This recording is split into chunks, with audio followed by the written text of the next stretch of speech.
More of the action from the PwC Great Zooburg Track is proudly brought to you by PwC, Engeli, the South African National Parks, and the Unity in Africa Foundation.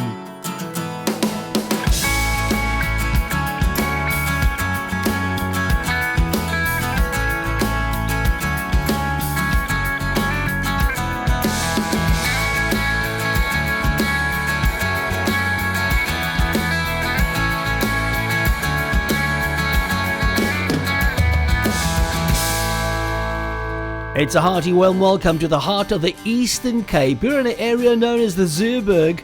It's in the Sundays River Valley, around 40 kilometers from Port Elizabeth, and it's the home to the PwC Great Zooburg Trek. The roads that run around the Zooburg area, of course, the original roads that used to connect the Eastern Cape to the Gauteng area way before the national road system was built. And then right on top of the mountain, about 15 kilometers on top of the Zooburg Mountains, you find the Zooburg Mountain Inn. It's the home to the Zooburg Trek, home base for the event over the next 3 days. It's where registration takes place and all of the activities surrounding this race. Quite a few of South Africa's most famous racing personalities coming out to support the event. Well, I think what really makes this special is the venue. So you live, eat, sleep, roll out of bed onto the start line, finish at the venue. You know, it's 5-star catering, but it's real mountain biking. And I don't think too many events are able to get it right. And obviously being on top of the mountain in this unbelievable venue is what really makes it special. Andrew McLean, of course, riding for Team Cycle Lab Toyota together with his partner Bruce Diesel. They loved the event so much last year, they returned for the 2015 event. It's a sunny day one that greets the riders as they rise to tackle the first day stage, and already a great amount of activity at the start-finish line as they prepare to depart. Just loosening the cleats in case I need to get out of them in some tricky situations. A few of the country's most notable cycle pros coming out to take part in the PwC Great Zooburg Trek this year. It's Kevin Evans' last year as a pro, and it's his very first PwC Great Zooburg Trek. I think guys are going to be pleasantly surprised. I reckon the trails are going to be fantastic, and at the end of the day, that's what we're here for. We're here to enjoy riding our bikes, and we're in a beautiful part of the world, so take some time out to have a look around, soak it up, and just enjoy it. So as the riders leave for stage one of the PwC Great Zooburg Trek, it's a great pleasure for me to welcome one of the team members of Team ISOstar, Jason Meaton. Thank you, it's nice being here. Jason, not many 3-day stage races in the Eastern Cape. Must be great to have another one on the doorstep. No, it is. PE, hometown, parents live there. It's nice to have another big stage race in the Eastern Cape, apart from the Lord of the Chain Rings. I mean, Jason, you've done a lot of races around the country. What makes this PwC Great Zooburg Trek stand out as one of the sort of premier 3-day stage races in the country? What makes it so unique is it starts one on top of a mountain. Two, it doesn't use anything much of a gravel road, but more of all the old wagon tracks that are out there. Your technical ability on the single track that's been built down the first descent that we go down is all original, used by the Ford trackers when they were there. So making it special is it's right here, it's on the people's doorsteps, and it's not far outside of PE. Within 10 kilometers of starting day one, riders go down the Seven Dwarfs drop. It's about 4 kilometers to the bottom of the valley. The great thing here is you get to ride on routes that are normally not accessible and open to mountain bike riders because it's in the Addo National Park, as Dries Engelbrecht explains. Aanparke is al 'n hele paar jaar betrokke by die Zooburg Trek. Dis ons 'n groot voorreg om deel daarvan te wees. En ek dink ook die dele wat die fietsryers toegelaat word om in te gaan, is normaalweg nie beskikbaar vir die gewone toerist nie. So is heeltemal 'n ander ervaring wat 'n mens kry, en ek dink dit is 'n verskriklike belangrike deel van die Zooburg Trek. Die ouens begin natuurlik bo op die berg waar dit maklik is om te ry, en dan klim hulle aan daai klowe af wat absoluut ongelooflik mooi is. En ek dink is ook seker die moeilikste deel van die Zooburg Trek, en as 'n ou luister wat die ouens sê na die tyd, dan besef hy hoe groot waardering het hulle daarvoor. We wanted to know how the event contributes to the upliftment of the region and the area. Van die organiseerders verwag ons dat daar social investment moet plaasvind van alle kante af, en ons gemeenskappe rondom die park moet voordeel trek uit so 'n groot gebeurtenis uit. After a steady climb out of the valley, Waterpoint 1 awaits. They are situated just on 20 kilometers apart. giving riders a great chance to recoup and having some of the bike mechanicals seen to. Very, very beautiful, very nice. Bit tough on the uphill here. Down is all very, very nice. Exceptional. Good. Thanks. I think the single track was a bit of a challenge down here, but I believe it's getting tougher. But yeah, just enjoyed the camaraderie and it's the general ride. Jason, day one consists a lot of Jeep track, but you still have to be concentrating because a lot of loose rocks in this area, so it's not an easy ride. Yes, yeah, quite a few big loose rocks on the ride. Jeep tracks do look quite easy to ride, but half the time hide the secrets. If you weren't concentrating, you will lose the back of your partner's wheel quite quickly.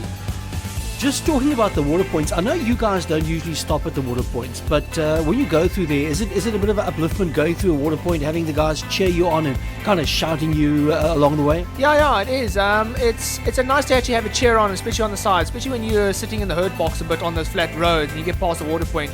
Knowing that you're not going to stop, it's nice to have the cheering on the side of the road. Keeps that motivation up and keeps you wanting to go. You know, somehow I think that's a sentiment shared by the majority of the competitors. Oh, it's fantastic.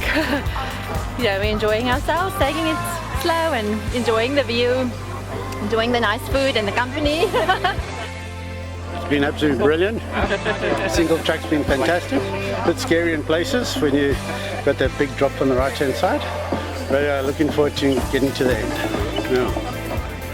You know, day one in this event is not seen as a very difficult stage. Fairly easy to get into, easy on the legs, a lot of Jeep track, a little bit of single track, but from your side, what was the most difficult day of the event? Out of the 3 days, we found the most difficult was day 2.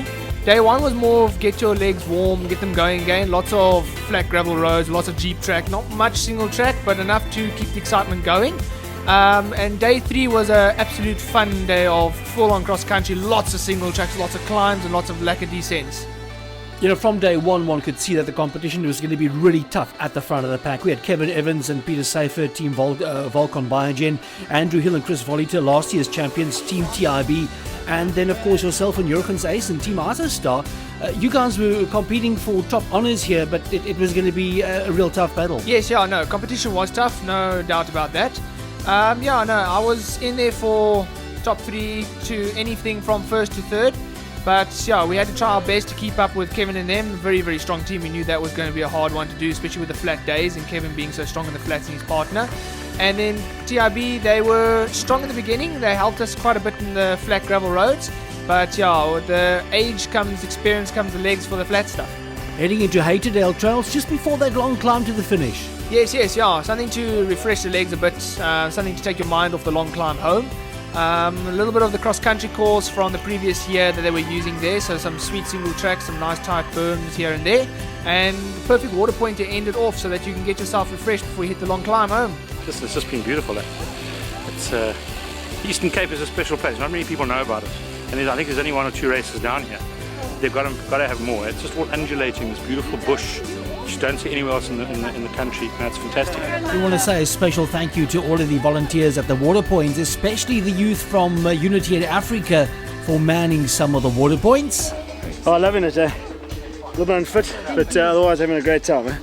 So my partner's pushing me a bit hard, so I'm just trying to hang on the back. But it's been a good day.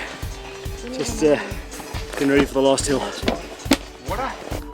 When it comes to hydration on the bike, Jason, what do you guys drink?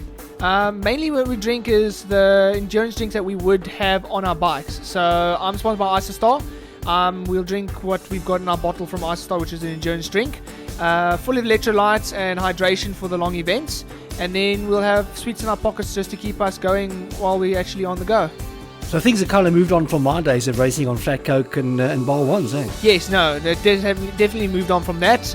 Too much sugar spikes in those. You want more of a lenient, pulled out drink so that you don't have such a sugar spike. The last time to the top 15 Ks on the Zooberg Pass, and at this stage, you must be fairly knackered. Yeah, I know, your legs are a bit stuffed. I was also a bit poked by the time I got there. I'm starting to fade towards the middle of that climb, and needing a bit of a push from my partner to get up there, eh? The climb is long, it's tedious, it's got a few flat points in it, but it starts kicking up towards the end. And as you head towards the end, you see that little Zooberg sign, almost there, just on 5 kilometers to go, but it's still a bit of a climb. And then as you come around the corner, the Zooberg Inn just lies ahead of you. And once you cross the finish line, of course, all that awaits is a perfect massage. We caught up with Henriette Skuman from Team Africa Silks. It's my first race back after my break, and the routes are magnificent, I must say. It was a hard day out. We spent quite a bit of pennies today, so we'll see what we've got left for tomorrow. After a long day in the saddle, a perfect time to relax and reflect with a glass of wine. It was the second year that PwC was involved as sponsor of the Great Zooberg Trek. It's just unbelievable to see the people. All the riders, they know each other from previous races. They're like a big family. And to see them competing hard, but also afterwards, the friendships, the sportsmanship, is just fantastic to see. After the first days of action, Kevin Evans and Peter Seifert were in the overall lead. It's such an honour to ride with him in his last year as a pro. He talked me through the whole race, and he knew exactly when to tap and when to go hard. Like on the last climb, he just opened up the burners and I had to bait fast. So after day one of the PwC Great Zooberg Trek, it was Kevin Evans and Peter Seifert leaving the way. Team Volcon Biogen, with Henriette Skuman and John Wakeford leading the mixed teams. The organisers of the PwC Great Zooberg Trek really goes the extra mile to give the riders those extra little comforts, like a free transport service from the airport to the event, sponsored by Unity in Africa. Even the accommodation was top-notch. Whether you decided to stay at the luxury chalets at the Zooberg Mountain Lodge or opted for the tented accommodation, you were in for a treat. If you've competed in a multi-day stage race before, you'll know that the tented accommodation is usually, well, shall we say, just a little bit snug and fairly uncomfortable. But these are not your average tents, and this is not your average mountain bike stage race. It's absolutely fantastic because there's so much space compared to other races. And also, you're not sleeping on a mattress; you're sleeping on a bed. And we were spoiled with Gustav duvets and extra pillows and everything. So yeah, it's like back home with soft walls. According to the riders, the small things were making the differences. This race is really special. They got it right, and they can see it's not about quantity, but more quality. The tent is good quality and awesome view where we are camping here, and it's perfect. Attention to detail, like this lamp and cupboard, that it's not necessary, but it's here, and we've got 2 chairs, chilling after the race. It's perfect. And of course, there's nothing like relaxing early morning and catching a sunrise or a sunset. As we get into racing on day 2, how were the riders feeling? The arse and the legs are bloody sore, but I'm excited for the second day. What I'm going to try and do is keep up with this madman over here. Not really looking forward to 7-8 hours in the saddle today, but yeah, we have to make it in somehow, right? Well, day 2 of the PwC Great Zooberg Trek has always been known as the tough one, with a heck of amount of climbing throughout the day. No, true. There is a hectic amount of climbing. Once you get out the start chute, you basically head on down the hill a little bit, and then they climb right down into the valley. And from the bottom of that straight up to the first water point is about 1,000 meters straight up, non-stop. A little bit of portages here and there, but they undermine it by saying it's tough. It is seriously tough. When they say you're going to trek, they mean you're going to trek. It is a hard climb, but the views and the top of the water point is unbelievable. You can't describe what you can see up there. An easy ride through Camp Victory along the boardwalk, and then you start dropping down into the valley. I wouldn't say too easy about the boardwalk. A few oaks did come a bit short at the boardwalk. It comes in with a very tight left turn. But yeah, beautiful single track once you hit Camp Victory, and then an absolutely wonderful fast descent with a few humps here and there. You've got to watch yourself. Peter Seifert driving away at the front of the peloton here. Kevin Evans in that very familiar red jersey, and then when they get to the top of the climb, the rest of the field, a view to experience. Stunning, eh? This is one of the best I've ever seen. Really, really, really good. Well worth the trip. It's awesome. If we look at the route profile for the day, it is a bit of a jagged one. Quite a bit of climbing on day 2 as the riders go up Monty's Python. Many of these sections, even the pros had to walk them out. But at the end of the day, it's all worth it. But you get to the top of that hill and those beautiful vistas on either side of you. It really takes your breath away. The ocean to the left and the Zooberg Mountains lying stretched out to the right-hand side. It was really a worthwhile effort. Organisers ensuring that the water points are scattered throughout the route just on 20 kilometres apart, and for many of the riders, they come at just the right time to take the breather. Yesterday, I realised that I had done more cycling than I did the whole year in preparation, and today I'm feeling it, especially up those hills. But it's good fun. Very nice. Awesome single track, good views, good company, good eye candy, good partner.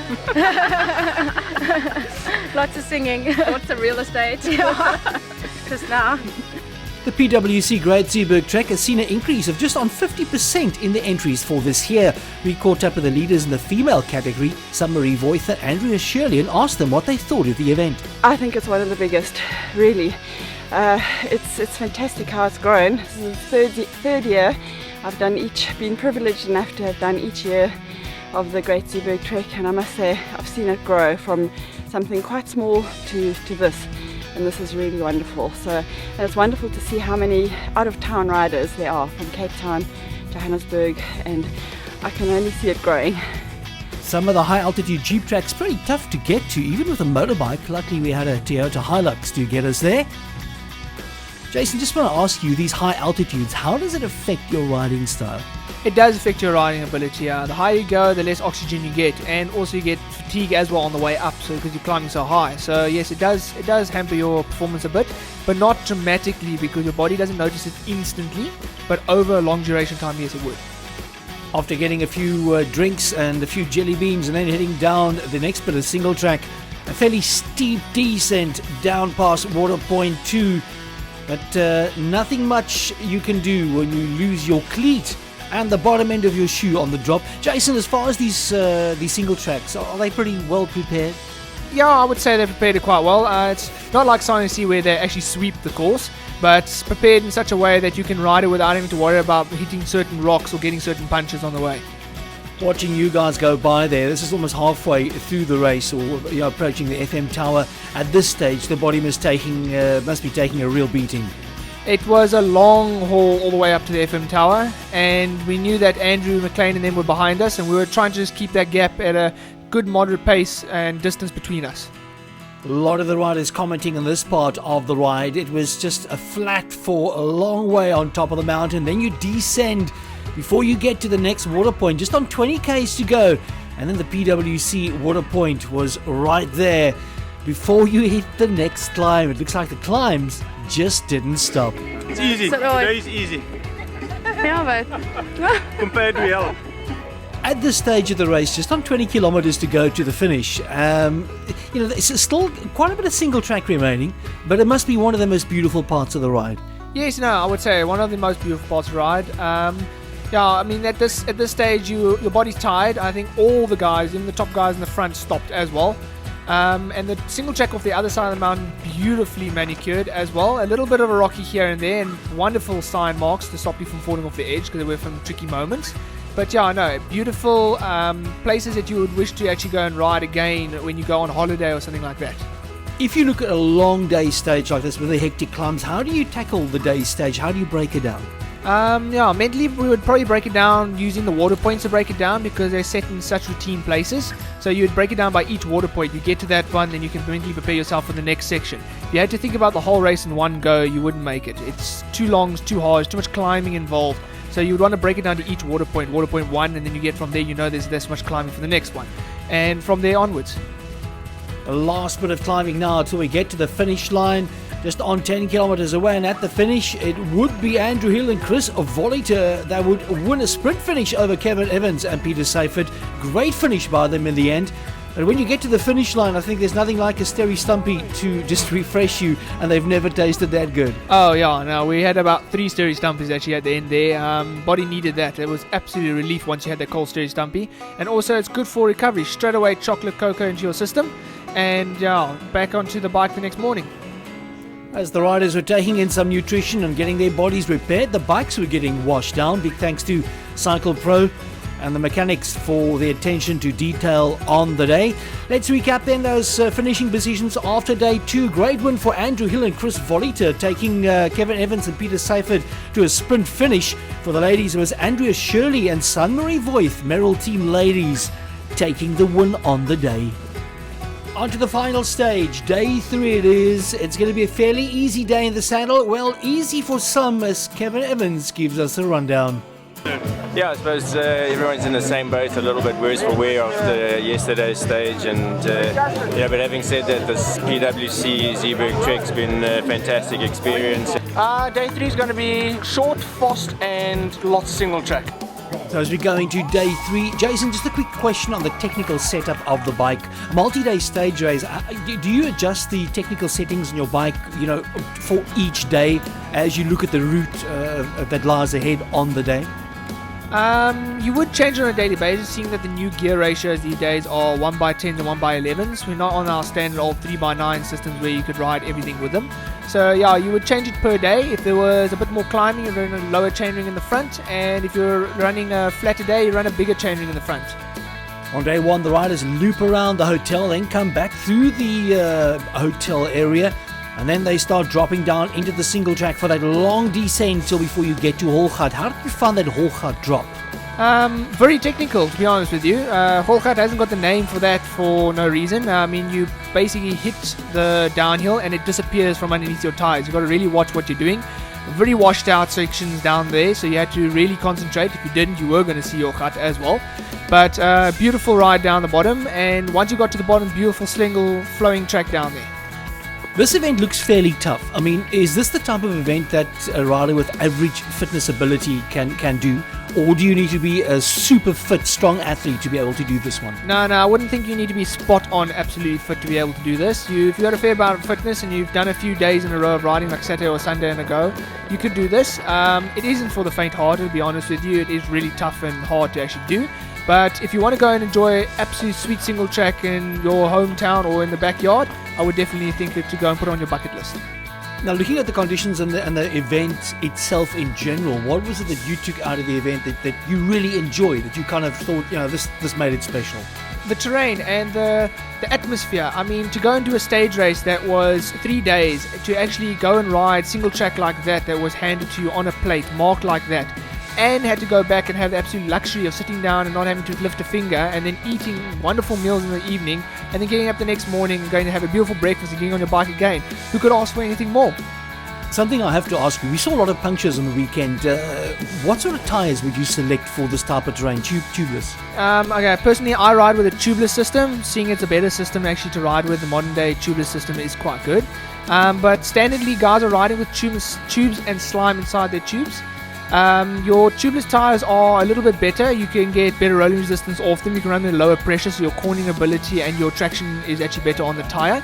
And your tire choice for an event like this would be something for an all-rounder, something that'll give you enough grip in the wet but also in the dry, but also not hamper you when you're riding on the gravel roads of rolling resistance.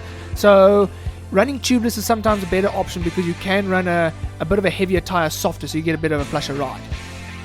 So we grab a shot of the leading ladies coming through there. Andrea Shirley and Sunmarie Voith, the Merrill ladies team, leading the way as far as the girls are concerned. At this stage, you guys were pushing quite hard, trying to get a gap. Yes, I know we were. We were trying to pull a gap on the guys there so that we could see if we could actually get away from the guys. They stopped at the water point and we just carried on and put our heads down and put the elbow to the grindstone. And yeah, we were hoping that we could make a nice big gap and a bit of a lead so we could get to the finish line first.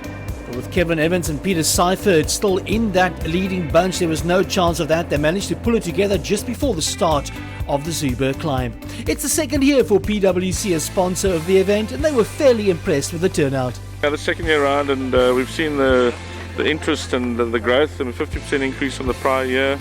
Talking to the cyclists last night, today, everyone's happy, everyone wants more, wants to come back again next year. So I think it's good for the brand.